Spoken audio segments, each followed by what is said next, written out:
I'm Tania Rogers, and you're listening to Mindful Hustler, the podcast helping entrepreneurs get out of their heads and onto building their dreams. Together, we're building businesses while balancing minds. Let's dive in.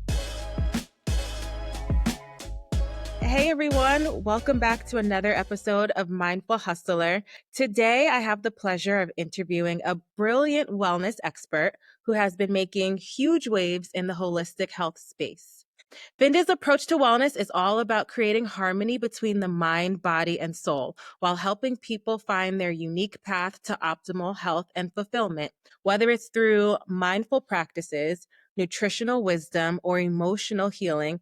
Finda is dedicated to empowering others to live their best lives. Finda, welcome to the show. Thank you so much. Hi, everyone. Thank you so much for having me. I'm really pleased. I have to give a little backstory about how we met.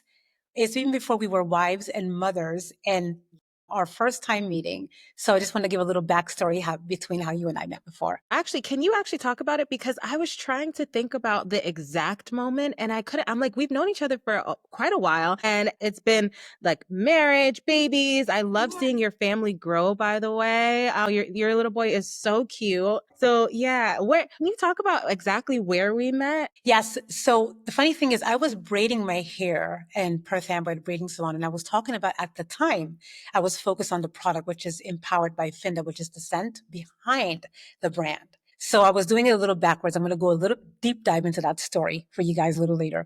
But I was talking about it. I was always marketing, but there was a girl there. She said, there are these girls that I know. It was you and Amara. She said, you would like them. A lot of you guys will connect. I have a strong feeling going to connect with them. She said, there's an event in Mount Clair that they're hosting. So she gave me Amara's number and I contacted her. And that's where I met you. And then we had this whole, it was an amazing conversation. It was much more what was going on in pop culture. Yes, amazing conversation. And then 2 weeks later, you invite me to a whole holistic workshop. So that was like a good 8 years Oh my ago. goodness. You know, it's so funny. Wow. Yeah. So this was a while ago. And it was one of my best friends, Amira, and we put on this event. And that's why it's so important if you have something that you want to do, if you have a dream, to just follow it. You don't have to know all of the connecting dots, because what I was doing back then, it's not exactly what I'm doing now, but it's under the same umbrella. And you meet so many people along the way just by putting yourself out there. So I'm so grateful for you and to be still connected to you. Same here. So let's dive in. So I want to start from your early journey. Let's start with, can you share a bit about what drew you to the wellness space and what sparked your passion for helping others achieve holistic health and wellness? Sure. I love sharing this story. I would say since I was maybe a teenager, I was drawn to fitness competitions. I remember seeing the first fitness competition on ESPN at the time.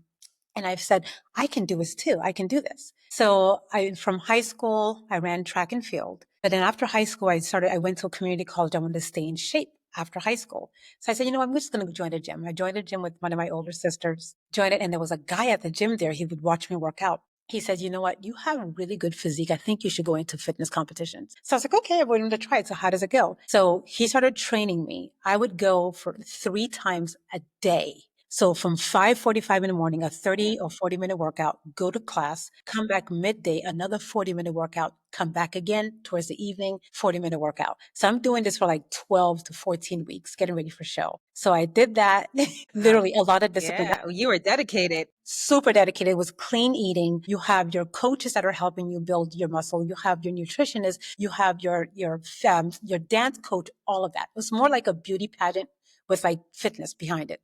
So I did that, loved it so much.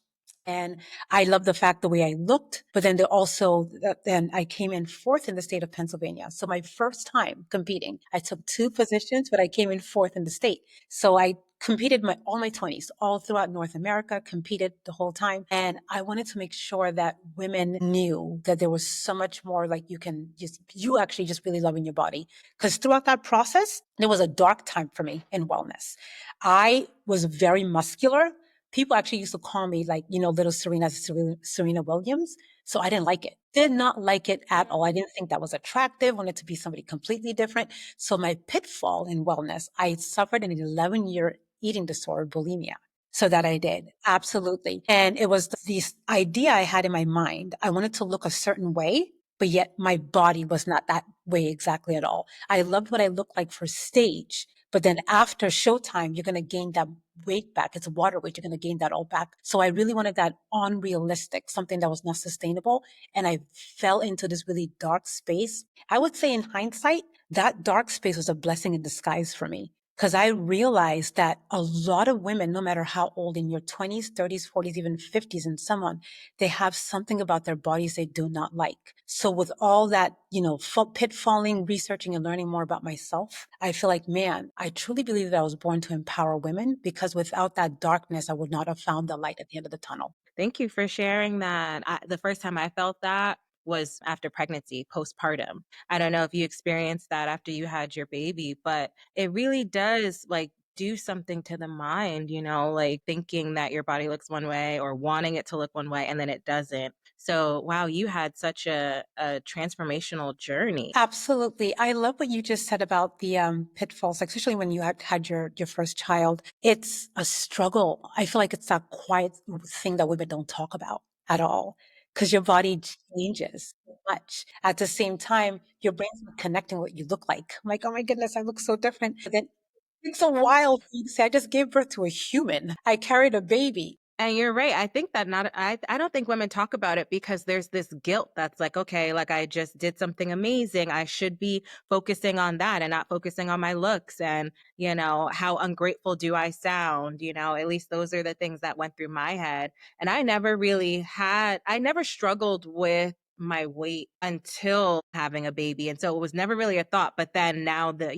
era of social media, it's like when you're constantly looking at Yeah. these fitness people and you and I are in the health and wellness space, so like I'm always seeing yoga people and all of these things. It adds that layer of pressure and it could really send you on a spiral. It could really, really send you on a spiral. So thank you for Absolutely. sharing that. Absolutely. And the thing about I would say body in general, that we have to be so grateful as women that we carry babies. And to me, I had to tell myself that because I'm like, oh, but what stage I am right now in my life. I had my son at 41. So to me, that was such a blessing for me to have him. So with me, I feel like that alone, it was a part of me where I felt like wellness is more than just working out and eating right. If you're not connected mentally, the whole thing might as well be lost. I said, you have to be connected.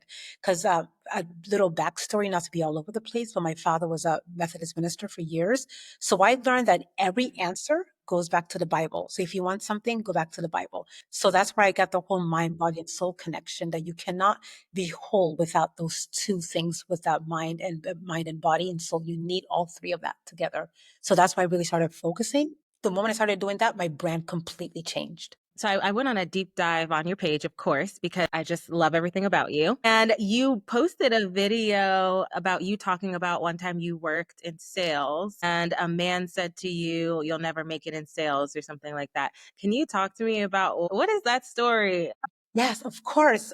It's funny that I'm using that story now, part of my brand, because when I first moved to New Jersey in the peak of the recession in 2008, I just felt really strong to move here. But I had so much work to do on myself, emotional work, mental work. There was a lot of like insecurities that I had. So you can't have insecurities and be in sales because it doesn't translate well. You have to have confidence to sell whatever it is. Without confidence, I don't care. You're not going to sell it. So I'm in this gym selling packages at the time for like, $80 a month. They're considered like high end packages. But I did not feel confident in the way I looked for me to actually even believe what I was selling. I know the package of wellness, but I didn't feel confident in myself. So I wasn't making my numbers. Like, long story short, I was not making my numbers. So 3 months later, he calls me into his office. He actually gave me a book. The book was I think it was called the little black book of like what to do with connections. He gives me that book and I'm reading it. And he says, I have to let you go because, you're not making your numbers. And I said, okay. So I felt like, man, this is really not the best because it's the only job I have. And as I was leaving, he said, just to let you know, you will never make it in sales. You don't have what it takes. So, but there was something in me, even though he said that, it stayed with me. I think it stayed with me because I was actually kind of using it as, I'm going to prove him wrong. I know what he said does not have any point at all with who my life is. I'm going to prove him wrong. So I feel like, in a way, I held on to that since 2008, 2009. Every time I feel like, okay, I can't go anymore, I'm trying to remind myself of that person that told me you can never make it in sales. And today now that I have clients that reach out to me from literally across the country and the world, it gives me that solidified feeling that no matter who you are, you should never let somebody tell you what you can or cannot do. It's up to you what you can do. How did you find that confidence? Because you mentioned you entered this bodybuilding competition, and then what happened after that? What were the things that allowed you to build that confidence in yourself? That's a good question. One of the things I did, I never went, a client was asking me recently, say, Finda, did you ever go to therapy for the things that happened to you body wise? I said, no, but I did. I wrote a letter to apologize to my body. So yeah, Wow. I wrote a letter and I said everything because when I started learning from the Bible that your body is your temple, and I said, I've not been treating my temple correctly. This is not good.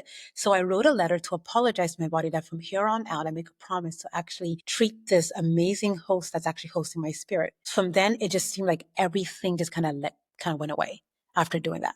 Like my therapy. I do suggest that to many clients in therapy. And there's actually a whole method, a whole approach, a therapeutic approach called internal family systems, IFS. And it talks about the different parts of, like, the different fragmented parts of yourself. And I always suggest, a lot of people have trouble forgiving themselves, or, they regret choices that they made in the past. And I always say, write a letter to that past self, or write a letter to, whatever you can't let go of. And so you did a whole therapeutic approach really without even knowing. Like, that's amazing. It's really powerful. Good for you. Yeah, thank you. That's actually one of the methods I use today with my clients when it comes to their either food addiction, sugar addiction, whatever it might be, bad habits. It's just to literally free yourself from why you're so addicted to that one thing. Yeah, yeah. So, how did you know that entrepreneurship was for you? I know when I met you, you had a fragrant line, and whenever I see you online, it just, like, I can tell you're just always, doing things and moving and shaking. How did you know entrepreneurship was for you? Did you see it growing up, or how did that come about for you? Yes, I would say growing up in Sierra Leone, my father was like one of the head ministers. Actually, he was the head minister of the town we lived in, but he just didn't do that. He was a counselor.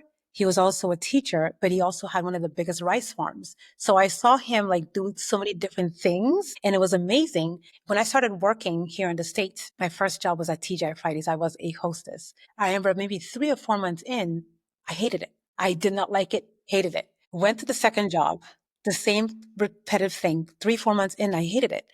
But then the one thing that was constant, I realized that every job I was in, I would actually give so much input, so much different. You should do this, do that, do this. So I felt like it took me years for me to realize that I'm not really a good employee. I think I'm an employer. So that for the longest time, I just thought I was just lazy. You're just unemployable. I'm the Yes, same way. I get exactly. it.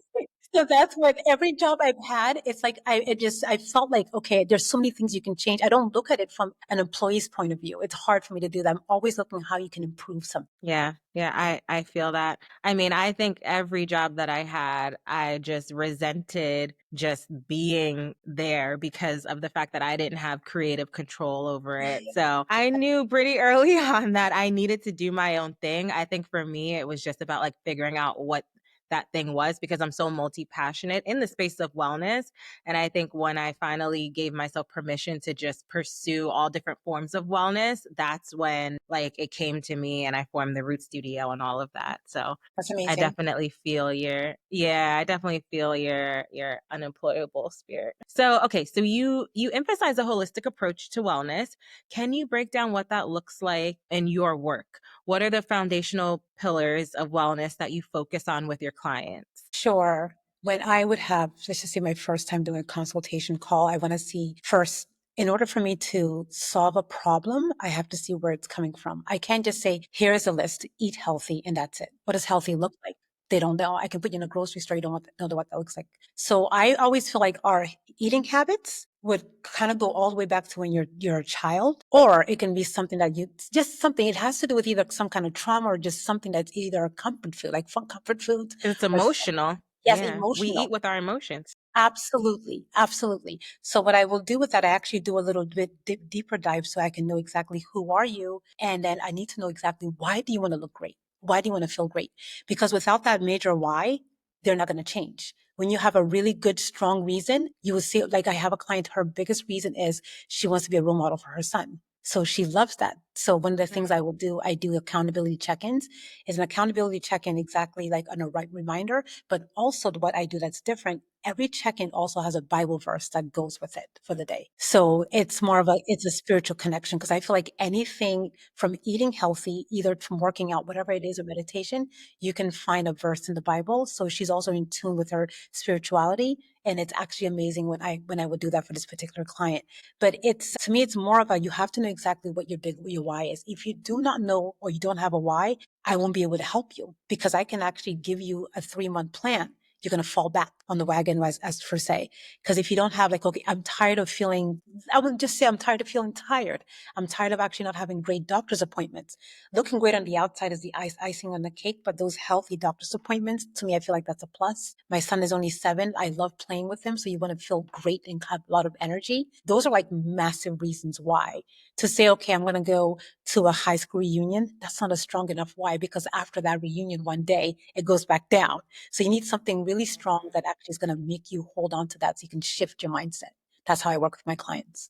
What if someone struggles to find a why? Is there any type of like advice that you could give them in terms of like where to look or maybe things to think about or anything like that? Like, have you had any clients who struggled with a why? I have. That's a good question. I really have. I had a client that it was hard for her to actually have a reason why. It was very surface. If you're very surface, it's really hard for me to work with you. I just want to lose 20 pounds. Why do you want to lose 20 pounds? How will this make you feel? There has to be a reason. So she couldn't really quite find it. So I told her she had to write down at least 3 to 5 things why she feels like when she lost that weight, what would change about her life and what wouldn't change Right. if she doesn't change at all. So those are things I will give them those 2 little assignments, write what would change and write what wouldn't change if you can't do it. Right. Yeah. It's very like solution focused Yeah. therapy. And yeah, and it really helps to like reverse engineer. So if someone can think about like if you woke up tomorrow and like a miracle happened or like, the best thing ever happened in terms of this goal, what would change? What would change in your life? And then Exactly. starting there. Yeah. Nice. Okay. So have you had any type of like hardships as an entrepreneur? And if so, how do you overcome? Hardships. The list goes on. It's funny because little backstory here about the fragrance. So the fragrance, I had that. It came to me via vision. It wasn't a vision. Because when I came, I was actually first working in, I would say music. I was working with my brother. But then I realized that I've always wanted to do fragrance. I don't know why I wanted to do fragrance. So the whole part about being from a minister's daughter's background, I decided to fast one day. So I was fasting and I said, I don't know what it is I'm supposed to do with my life, but I'm grateful for what I have now. So I decided to do a gratitude fast. So throughout that gratitude fast, I had this massive idea with the breakthrough of my fragrance. The thing is, I'm dyslexic. I didn't learn how to read till I was 17 years old. So all of those things actually kind of added to my insecurities throughout my life. So I didn't learn how to read till I was till I was 17. I got my driver's license at 38. So I realized then, like what made me so empowered. Actually, I used to be so ashamed of it. Those were my empowered numbers. So all of that, I said, oh, great. I have the fragrance. This is fantastic. 6 months later, I'm going to be on Oprah's couch. I'm going to put all my money into it. We put all of our money into it, my husband and I. Nothing happened, like completely just nothing happened.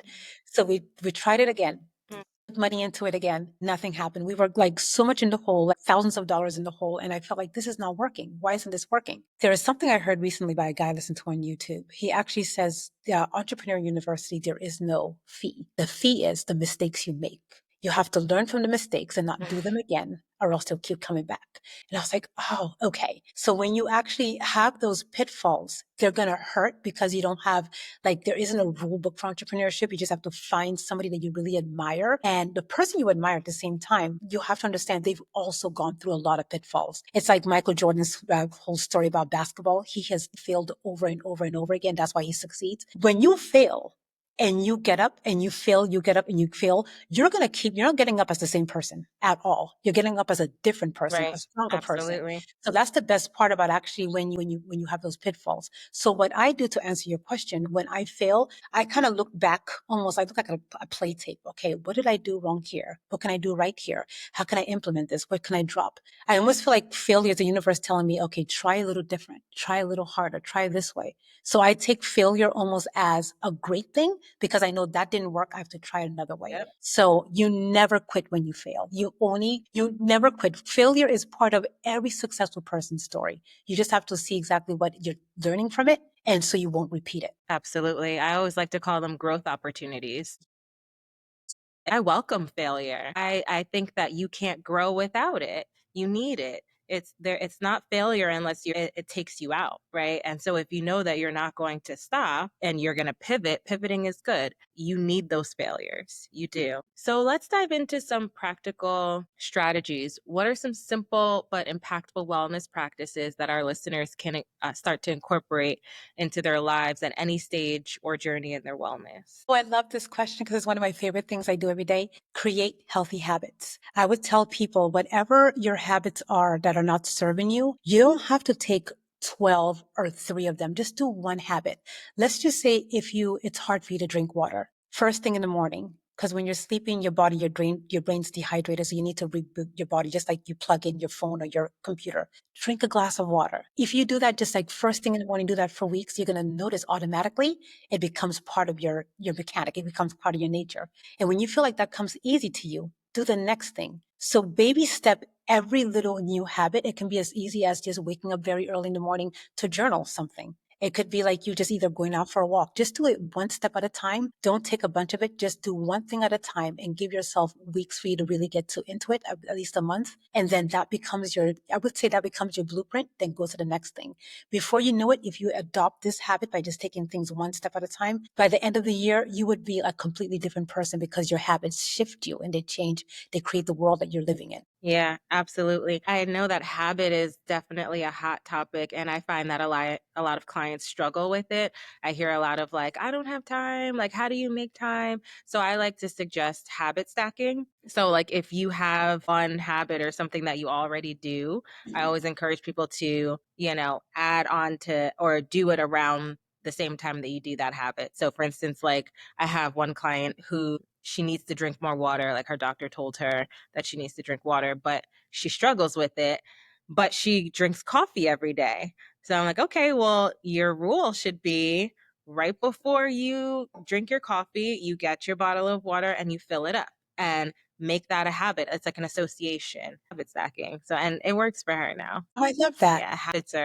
Yeah, yeah, habits are the key. Absolutely. And they're so hard to Yeah. change. The habits are really hard. If you have somebody who's like even in their 30s, I've worked with a woman in her 70s, to just shift taking her away from sugar was the hardest thing for her to do. So literally just like hardest thing, like I would even have like clients where I would say, okay, every commercial, if you come home and you're watching TV on an average of 4 or 5 hours a day, every commercial, do something that's completely different. I don't know, do a squat or something like that in the commercial, just if something comes back on again, or like drink water, eat a healthy snack. If you feel like you're eating while you're watching television, instead of chips, eat grapes. They're high in sugar, but they're natural sugar. So I never tell anyone to cold turkey because that's not realistic at all. I need things that are sustainable for each person in their lifestyle. So just take one step at a time and they will slowly just kind of shift throughout the day, throughout the years. That's such great advice because I think oftentimes when you think of like a whole lifestyle change, it could feel very overwhelming and like, where do I Yes. start?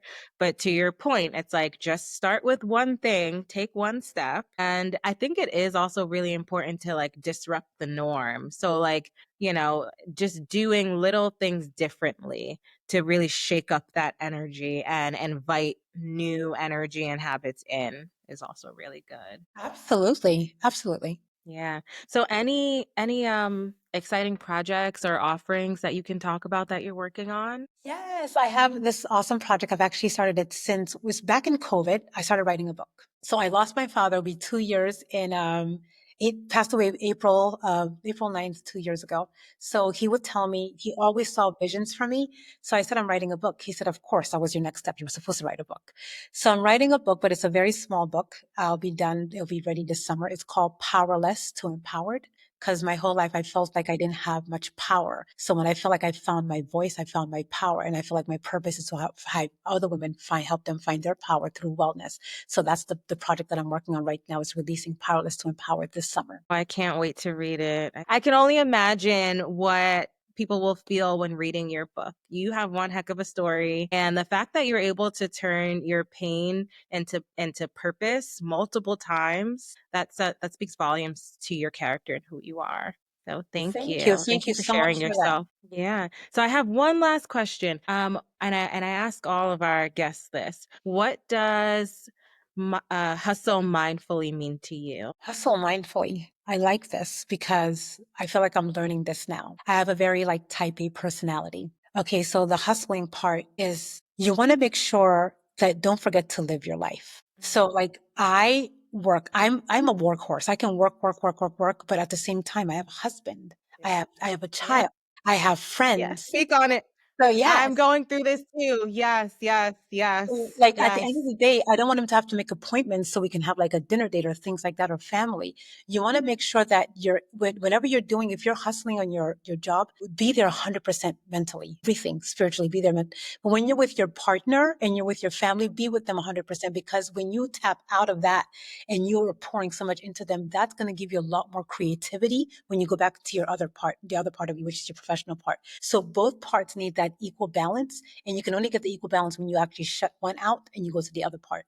You have to make sure you hustle in a very smart way and not forget that you also have a life, that you're a mom, you're a wife, and you're a friend and all those things. Just don't forget that. Yes, and you're you too. You have all these different hats. Yes, thank you for saying that. I feel like you're speaking to my soul. Like you, I am going through it, and I feel like it's harder for women or moms especially to shut it off, because we have that guilt. Like that guilt is real. Like I remember hearing about it before kids, but now I really understand. Like I work a lot at home, so it's like they'll be in the next room and I hear them. And even though, my mom will be with them or my husband, it's like, I just want to go out and be with them. But then I'm like, no, I actually have to do this, and it's hard balancing it all. It's hard. Like when I get a creative boost, I get so tunnel vision and locked in. Sometimes it's hard for me to shut that off. So it's like it's such a juggling act. It's so nice to know that I'm not alone in it, of course. So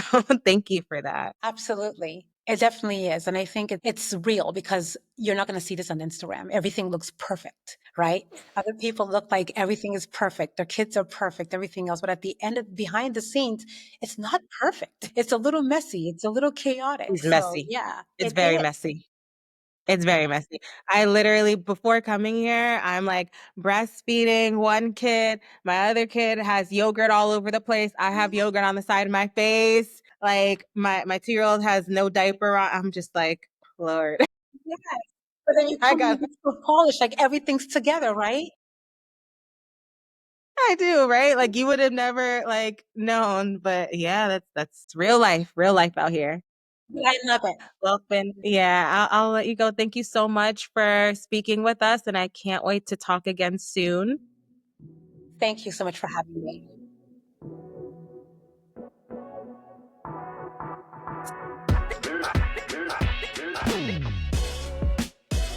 Thanks so much for listening. If you like this episode and you don't want to miss another, make sure you subscribe. See you next time.